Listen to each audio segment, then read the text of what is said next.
squeak, you live in a money pit. Money pit. If your basement needs a pump or your place looks like a dump, you live in a money pit. Money pit. Pick up the telephone, fix up your home sweet home by calling 888 Money Pit. The Money Pit is presented by Homeadvisor. Now, here are Tom and Leslie. Coast to coast and floorboards to shingles, this is the Money Pit Home Improvement Show. I'm Tom Kreitler. And I'm Leslie Segretti. And we are here to help you with your home improvement, decor, remodeling, and reno projects. Whatever you'd like to do to make your home be the best it possibly can be, we are here to help. Help yourself first by calling us at 1-888-MONEYPIT or posting your questions at moneypit.com. Coming up on today's episode, which is episode 2019. In other words, Leslie, we've done over 2,000 episodes of The Money Pit. I think it's about amazing. that and just shake my head every time I see those numbers. But coming up on today's 2019th episode, do you have kids that are old enough to stay home alone? I was thinking about this because just because kids are at the age to stay home alone, that doesn't mean that they are ready to handle a home-related emergency. So we're going to have a little checklist we put together on what they need to know to stay safe just ahead. And also ahead, in the olden days when you needed to hire a contractor, you would ask friends or flip through something that we all remember, the phone book. Most right. of the young people are like, what is phone book?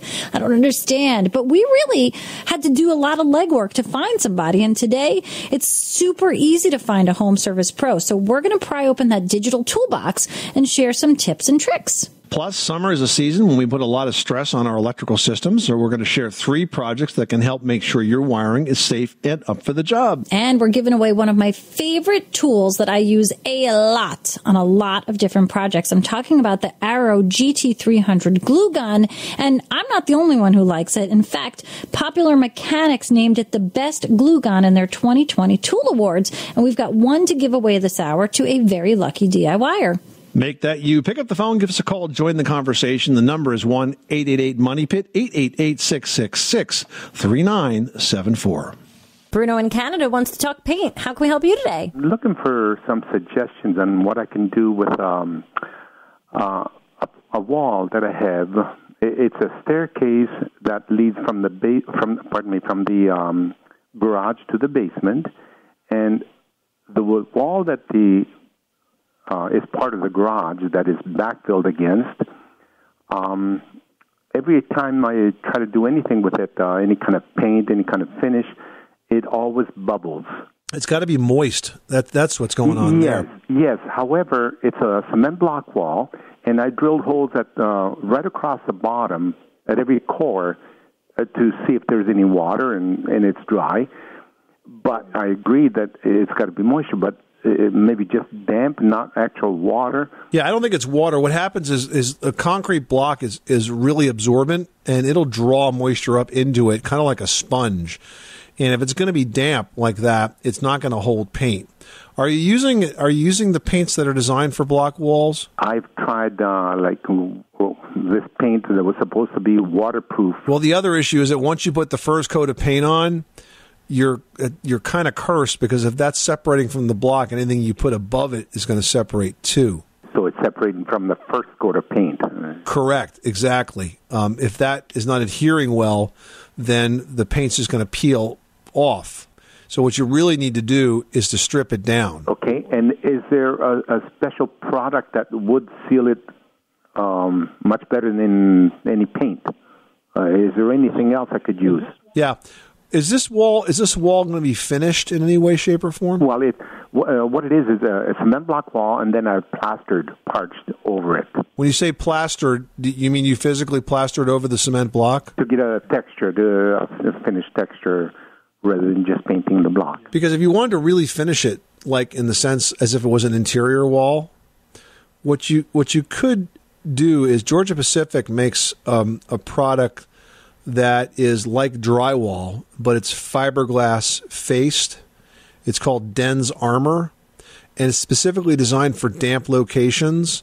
And because it's fiberglass faced drywall, it can't grow mold. So if you really want to do something and make it look completely finished and just get out of this sort of painting nightmare, what you might want to do is attach furring strips to that wall and then attach Den's Armor drywall to it. Then you can finish it like a real wall. Okay. Good luck with that project. Thanks so much for calling us at 888-MONEY-PIT. Pat in Arkansas is dealing with a humid house. What's going on there? Well, I have a new heat pump, and it's not taking out the humidity. Of course, I live in a humid area, but I just wondered, it's supposed to take out the humidity, as I understood. Well, not really. I mean, air conditioners in general, central air conditioners, which is essentially what a heat pump is, are not designed to be dehumidifiers. They do dehumidify by virtue of the fact that they're cooling the air, but they're not as effective as other forms of dehumidifiers. There's a couple of other ones that you could consider, one of which is called a whole home dehumidifier, and that's built into the HVAC system. It would be built into the duct system, and that can take out about 90 pints of water a day. And there's another type of standalone dehumidifier. In fact, I just put one of these in my own house, and I thought it was absolutely terrific. It's by Santa Fe, and it's a small dehumidifier that installs, in my case, I put it in my basement, and actually is suspended from the ceiling in an unfinished part of the basement. And it's only 12 by 12 by 22, and it takes out 70 pints of water a day, and it's really neat. Once I had it up for an hour or so, I went down there, and you could just see this pretty strong stream of water dripping out of it, and all that water used to be in the air, and now it's no longer there. So you need to do some dehumidification, and I think that you'll find that that will do the trick, Pat. Okay. What is the average humidity supposed to be in the house? 30 to 50%? Well, yeah, I was going to say around 40, so we're in the same neighborhood. Okay. And if you put a good dehumidifier in, that will be set up to a humidistat so that you'll always know what the humidity is. And it'll come on as it's needed. Right, exactly. Oh, okay. All righty. Well, I thank you so much. Good luck, Pat. Thanks so much for calling us at 888-MONEY-PIT. Well, no matter when you listen to the Money Pit, you can always get in on some fun giveaways. And this hour, we're giving away the Arrow GT300 glue gun. This is a high-temp glue gun. It's heavy-duty. It's durable for DIY and pro projects. Both Leslie and I have one, and we love it because it heats up fast. It's got a drip-resistant nozzle. It fits in your hand, so it doesn't make your hand ache when you're trying to squeeze out the glue. And the nose is really designed to help you get into hard-to-reach corners, so you're not going to waste a lot of glue or spill it all over you trying to get these projects done. You can use it for school programs, craft projects, home repairs, carpentry. It's worth $49. Going out to one caller drawn at random. If you'd like to win it, you got to be in it. Pick up the phone and call us at 888-MONEY-PIT with your home improvement question. Laura in Connecticut's on the line and wants to rearrange the kitchen. How can we help you? It's an old house. The house is 100 plus. And right underneath the kitchen floor, there is a portion of the floor that doesn't have a beam under it. We would like to put an appliance there. We would like to place an appliance there. So we just need something that would just support it gently, just in case too much weight. So, I mean, generally speaking, floor structures are designed to hold a refrigerator. They're not that heavy. If you wanted to beef up the structure of that area, your kitchen already has existing floor joists, so the girder will go perpendicular to those. It's not a true girder in the sense that it wouldn't be supported with its own foundation, but what sometimes many folks will do is they'll put a girder-like beam underneath those floor joists on some lolly columns, maybe supported by a very small foundation that might be a 1 foot by 1 foot square pour of concrete, so that you can kind of take the bounce out of the middle of those beams. Sometimes if you have long beams in a house or long floor joists in a house, you'll get kind of a bounce when you walk across the floor, and that can make it feel weak, even though maybe it's not, but it just has more flex in it than you're accustomed to. So putting in the additional beam perpendicular to the floor joists can eliminate that. It's not going to hold up more than that beam, so it doesn't need to be substantially supported. But I think still that you could do a carpenter could do a good, clean job and give you that additional support that's going to make you feel comfortable. Does that make sense? Oh, yes, it does. Okay, now, if there is a dirt floor, would it be wiser to put down a cement foundation? So you would support it by columns, and the bottom of the column would be supported by concrete, not necessarily a complete floor, but what generally you'll do is dig out maybe a 1 foot by 1 foot square hole, fill that up with concrete, and have the column sit right on top of that. Again, it's not the same kind of foundation that you would use to put a beam up that was holding up the entire house, but what you're really doing here is just sort of taking the bounce out of that floor and giving it a little bit of additional support. Laura, thanks so much for calling us at 888-MONEY-PIT. Well, at some point, every parent faces the decision of deciding whether or not a child is able to stay home alone, right? And as a parent of 3, I can tell you every kid is different, so it's really important to make sure they're not going to get hurt. But it's also important to make sure they can handle basic things that could go wrong with your house when you're not home. Yeah, definitely. So here are a few basic tasks that you might want to make sure they know how to do. For example, does your child know how to find and shut off the water main just in case there's a major leak? Hey, I can tell you there's a lot of adults that don't know how to find and shut off the main water valve in case of a leak. No, that is true. I mean, it's crazy. That's why it's so smart to find that all-important valve and tag it. This way you know exactly where it is, but make sure it's good to go and it's easy to turn off because it's the fastest way to stop all that water from coming through your ceiling. Definitely. So now, next up, you also want to think about whether or not your child can operate a fire extinguisher. It is a pretty basic task, but the key thing to help you remember is the word pass. You pull the pin, aim the nozzle low and toward the base of the fire, then squeeze the lever and sweep it from side to side. Just think about that as pass. Pull the pin, aim the nozzle, squeeze the lever, and sweep from side to side. Next up, does your child know what to do if, say, the smoke detector goes off? Well, the first thing they need to know is get out. Frankly, it's as simple as that. Get out, call 911. And if you want to update your smoke detectors, make sure you use ones that are interconnected to each other. So if one goes off, they all go off. And lastly, make sure your kids know what to do if the power goes out. If that is happening more and more frequently in your area as it is in ours, especially in the summer, kids can become pretty nervous and totally freaked out. So some people will be lucky enough to have automatic generators in their home, but if you are not one of those, make sure you talk about the kids about where the flashlights are, make sure the batteries are fresh, make sure if you are like using the old junky flashlights that you like inherited from your parents, throw them out and get the new LED ones because they're cheap and they are super, super bright. And the batteries last a super long time. And never, ever, ever let kids light candles when you are not home. There are much better ways and much safer ways to illuminate your space. All right, Abram in Arizona is on the line looking to run a gas line for a dryer. How can we help you? I have a home that has an electric outlet for the dryer, but I want to run a gas line to it because I have a gas dryer. I'm in Goodyear, Arizona. So it's not like I desperately need a dryer. I could just set it out and it would dry. But I would like to run a gas line for the heat versus using electric. Now, does the house already have gas hooked up to it? Yes, the hot water heater and the kitchen both have gas. Okay. So running a gas pipe, is generally a job for a plumber because if you get it wrong, you could cause a serious issue. But essentially, what you're going to need to do is to tap into that existing gas line at the place that it makes the most sense to do that, depending on the layout of the line. You're going to need to obviously have a valve before that so you can do this work, or you can turn the gas off at the meter to do the work. And then you're going to have a valve at the end of it, and then you're going to have a flex gas line that goes from that valve into the dryer itself.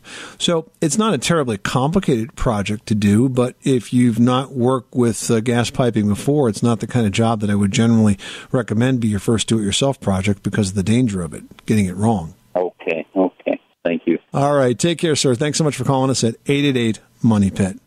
Abraham in New Jersey is on the line looking to vent an attic. What's going on there? Okay, I basically have a regular home. It's a colonial, and the attic is a rough attic with spray foam insulation.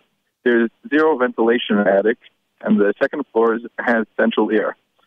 So I would like to know two questions. Would I be saving on air conditioning if I would vent the attic? There's no ceiling fan, nothing. If I would put in either an attic fan or a window exhaust fan.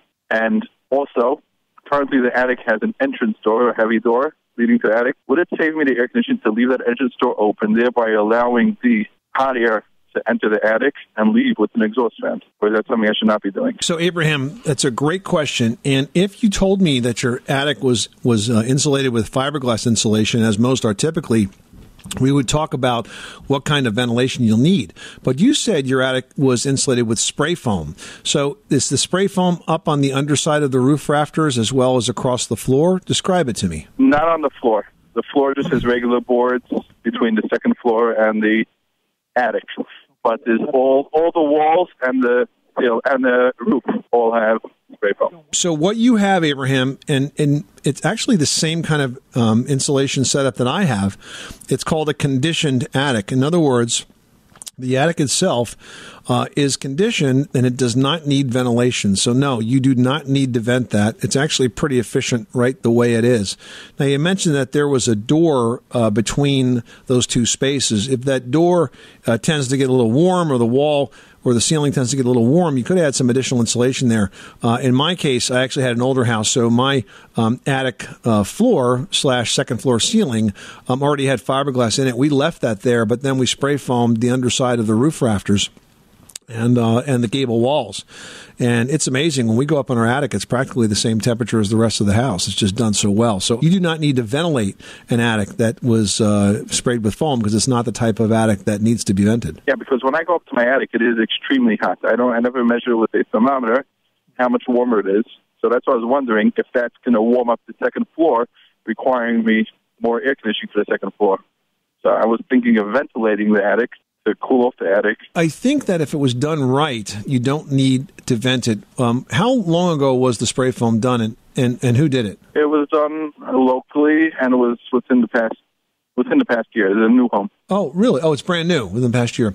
Yeah. I wonder if they put enough insulation in there, because the insulation should be keeping that heat on the outside, and the air conditioning, or the internal sort of ambient temperature of the house, should be keeping it pretty comfortable on the inside. I wonder if you have enough insulation there, and I have a suggestion for you that you speak with another spray foam contractor aside from the one that did it, and kind of have an opinion as to whether or not there's enough insulation there for your part of the country. I think that will actually make a lot of sense. Okay, thank you so much. Hope that helps you out. Thanks so much for calling us at 888-MONEY-PIT. Well, when we grew up, if you needed to hire a contractor, your choices were to ask a friend or throw yourselves to the wolves by flipping through that phone book. Yeah, and for you youngins, a phone book was a big fat book with paper in it, and it did not have a search bar. You had to actually look up stuff. Today, though, it is a lot easier to find home service pros thanks to what we call the digitalization of the industry. With us to talk about that is a very digital guy. He's Dan DeClerico, the home expert and smart home strategist for Homeadvisor.com. Welcome, Dan. Hey, guys. Great to be here. Come a long way from those phone books, huh? I remember sitting on one when I was a kid. That's right. They had lots of purposes. That's right. It's a different world. Still a lot of word of mouth, in this business, but more and more it's starting to shift, as it has with other services. You don't hail a taxi anymore. You order an Uber or Lyft. You don't walk to the bank to take out money to pay your friend back. You hit them up on Venmo. So that's very much the direction that we see home services moving in at a pretty steady clip. Yeah, and that leads to a lot of interesting partnerships, and I think HomeAdvisor is really kind of paving the way with the partnerships you're looking at this year. Yeah, I mean, we're at a point where we're receiving 25 million service requests a year, just to give a sense of the scale here.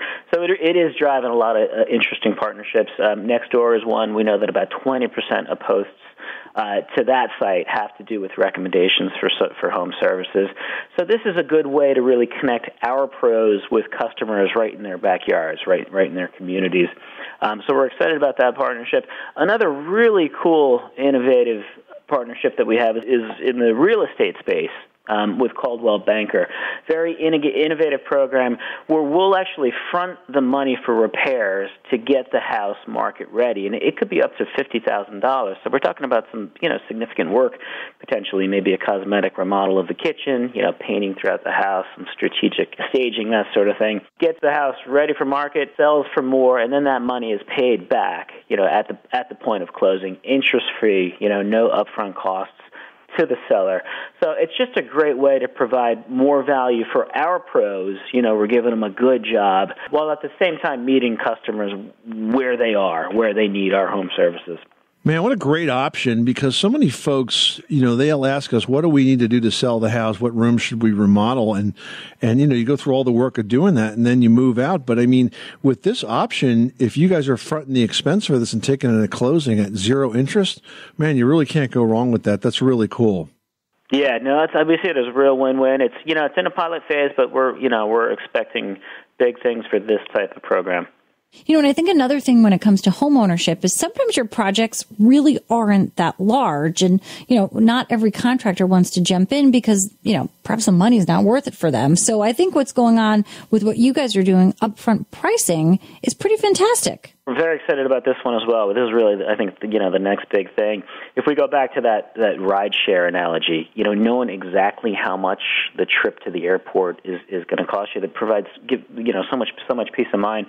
So that's the experience, that's the peace of mind that we're able to deliver with an upfront pricing model. So you can come to Homeadvisor, you can look through up to, you know, projects in up to 100 different categories. So, you know, install a light fixture, mount a TV, clear a clogged drain, whatever it may be. You'll see the price for that project. You'll be able to purchase it and actually schedule the appointment with the professional. So it's just a completely seamless experience for the consumer.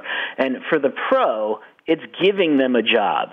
Here, you know, here's a job rather than the chance at one, which is sort of the model that we've always had, you know, lead generation, that sort of thing. Now we're actually giving them a job. So I think it's really going to please our pros as well as homeowners coming to the service. Yeah, and we're talking about projects like, saying, installing a new faucet or adding an outlet or cleaning your gutters. You have about 100 different categories. That website, that section of your website is easy to find. It's homeadvisor.com/go. If you had a few jobs like that to do around your house, you got to check it out. I mean, I was really fascinated. They had prices for, like, you know, just installing an outlet started at around $90. That's very fair. And if you had to, you know, call 2 or 3 electricians to get costs on that, boy, how much work is that? That's just a lot. If you just know the prices and it feels good, you know it's going to get done right. The pro, you check them out on HomeAdvisor, you reviewed their ratings, you were happy with that. Man, you just get it done and you can move on. So I think that's really exciting stuff, Dan. Thanks so much for spending some time and bringing us up to speed on all these developments. It just gives us more ways to help take care of our houses and takes a lot of the stress away. Hey, thanks, guys. Always good to be here. Dan DeClerico is the home expert and smart home strategist for HomeAdvisor.com. Charlotte in Georgia's on the line with an electrical question. How can we help you today? I do have a breaker box in my house. The house was built in the late 50s. 2 switches in one room do not work, and the kitchen sometimes trips a breaker. Do you think it's possible? I don't want to rewire the whole house. I just want to pull the wiring through the wall, and I don't want to take off any of the sheetrock. Well, generally, if there's switches and outlets that are not working, it's not the wiring itself, in as much as it could be the switch or the outlets, or it could be a problem where it's actually connected to the switches or the outlets. And it's obviously impossible for us to diagnose this for you. In answer to your general question, typically you do not have to remove drywall, except in rare circumstances. Electricians can almost always find a way to run wire through a wall, and they have tools that are specially designed to do that. They're like long fiberglass rods that the wire kind of gets tied onto the end of, and they can use that to kind of snake it through the walls and pull it up where it needs to go. But I think the bigger question for you is, why is this happening? And is it dangerous? Because if you've got things that are not working, you know, we want to make sure that didn't happen because something shorted out, which could lead to a fire. So I would not advise you to do this yourself, Charlotte. I would advise you to get a professional to help you with it, because I'm concerned that you need to get to the bottom of what caused the defect, whether it's just broken switches. It would be unusual for all of these things to break at the same time. I have seen an occasional switch go bad, but almost never an outlet go bad. So if you got 2 switches and an outlet not working and you've checked the breakers and the fuses, I think it's time to call a pro. Charlotte, good luck with that project. Thanks so much for calling us at 888-MONEY-PIT. Well, summer is a season when we put a lot of stress on our home's electrical systems. So we've got 3 projects that can help make sure your wiring is up for the job. That's right. So first, now is a popular time to install new room air conditioners. But before you do that, you want to make sure the circuit you're plugging into can take the additional load. ACs use a lot of power, and it's not uncommon to need an additional circuit to be able to handle that electricity need. Otherwise, you may find the circuits are tripping every time you maybe vacuum the room or run a hairdryer or turn on just about any other appliance that also needs a good share of that power. The good news, though, is that adding a circuit is not really that difficult, and it's a project an electrician can easily handle inside of just an hour or 2. Next up, guys, in the summer, it's also a time when we need electricity outside a lot more. And if your outlets are not ground fault protected, you're really facing a serious risk of electrical shock. So adding GFCI or ground fault circuit interrupter outlets really is an important way that you can manage this risk, and they work very differently than a regular outlet does. In fact, if a GFCI outlet senses any diversion of a current to that ground source, which could be you, it will instantly turn off and protect you from getting a shock.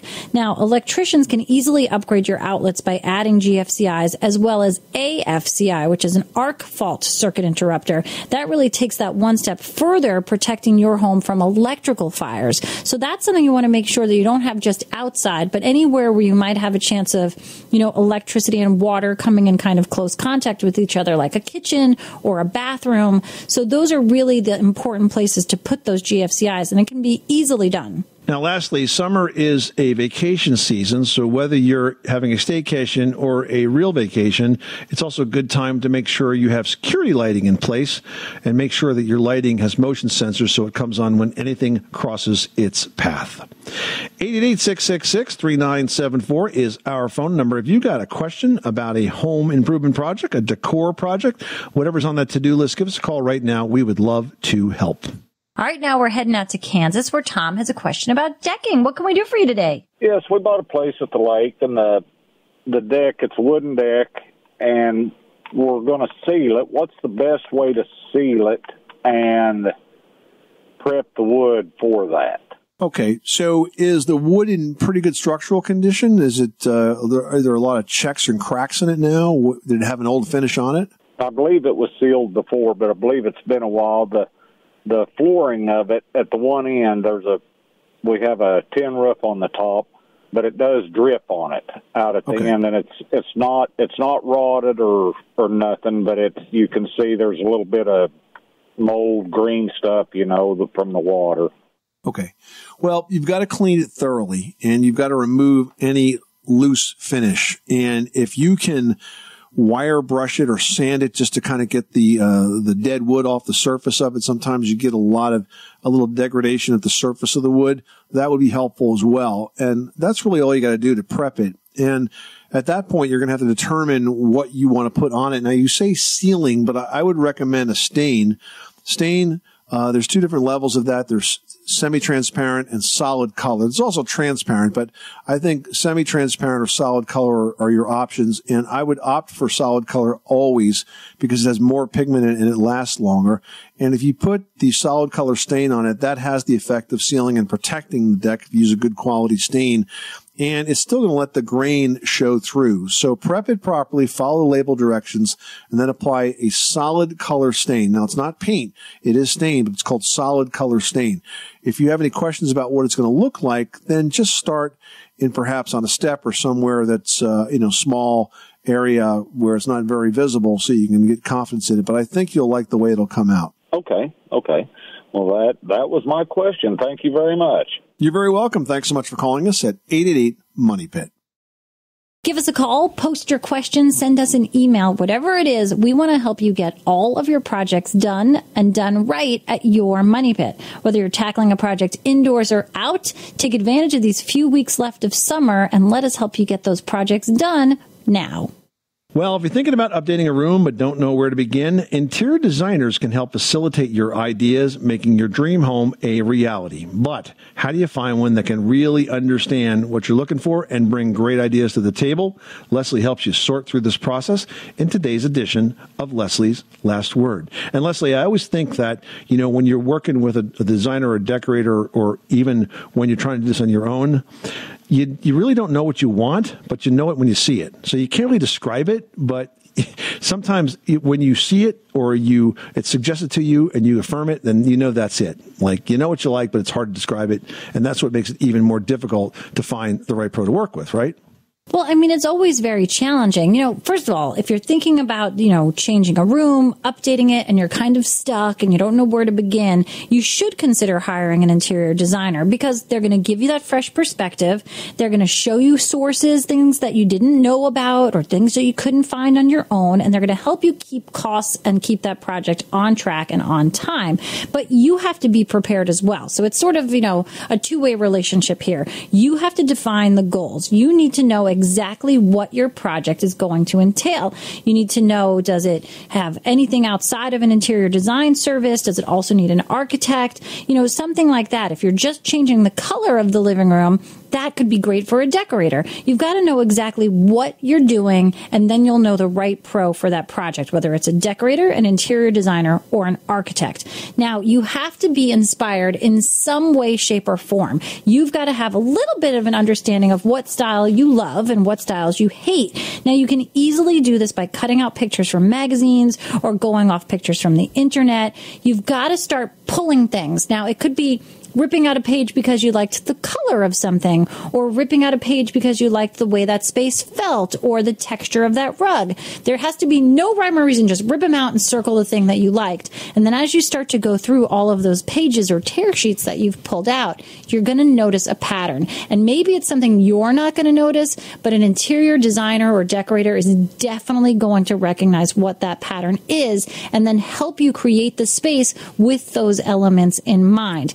Next, you got to know your budget, and you have to let your designer know your spending limit, and you both have to agree to stick to that, because once you know where that number lies, everybody can work towards that, peacefully, cohesively, and know where to spend and where to save.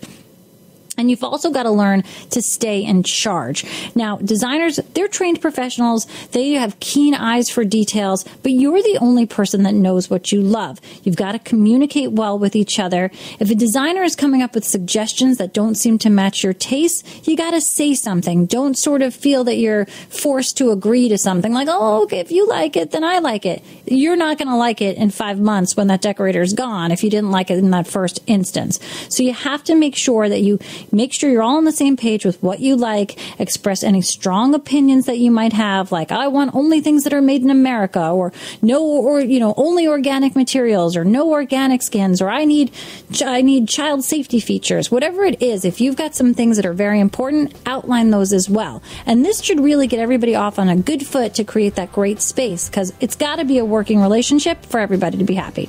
Good advice. This is the Money Pit Home Improvement Show. Coming up next time on the program, decorative window shutters can be a very attractive addition, but they don't do a darn thing to help protect your windows. For that job, you need storm shutters. We'll share tips on these and more on the very next edition of the Money Pit. I'm Tom Kreitler. And I'm Leslie Segretti. Remember, you can do it yourself, but you don't have to do it alone. You live in a money pit.